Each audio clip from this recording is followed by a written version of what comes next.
नमस्कार मित्रांनो, मागच्या 2 दिवसापासून मी नागपूर सिटीमध्ये वास्तव्यास होतो. तर नागपूर शहरामध्ये मला ज्या आवडल्या गोष्टी ऑब्झर्वेशन ज्या नक्की तुमच्याशी शेअर कराव्याशा वाटल्या, त्यामध्ये महत्त्वाचा मुद्दा म्हणजे रस्ते.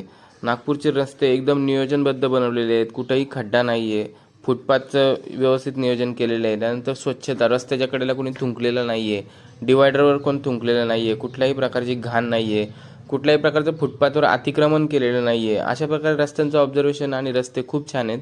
त्यानंतर मेट्रो पूर्ण सिटीमध्ये मेट्रोचं मॅनेजमेंट व्यवस्थित आहे. एवढी छान क्लीन नीट मेट्रो स्टेशन्स आहेत आणि तुम्ही कुठेही चुकणार नाही ह्याचं मॅनेजमेंट केलेलं आहे. रोड मॅपिंग व्यवस्थित आहे, तुम्हाला सिग्नल्स व्यवस्थित दिलेले आहेत. सिग्नलवर प्रॉपर मुलं थांबलेली असतात, अगदी लहान मुलांपासून तर मोठ्या थोरापर्यंत सर्वजण व्यवस्थित शिस्तबद्ध पद्धतीने सिग्नलचं पालन करतात. ते सायकलवालेसुद्धा सिग्नल व्यवस्थित फॉलो करतात. त्यानंतर स्वच्छतेचं नियोजन, पूर्ण सिटी नीट क्लीन आणि स्वच्छ आहे.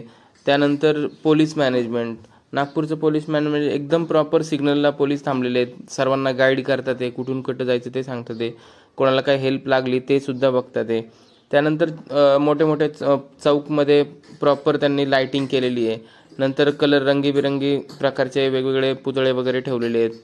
त्यानंतर metro management, road management, cleaning, एअरपोर्टला जाण्यासाठी योग्य रस्ते. त्यानंतर तुम्हाला जर कुठं पॉईंटला फिरायला जायचं आहे त्याचं पण तुम्हाला गाईडलाईन करतात.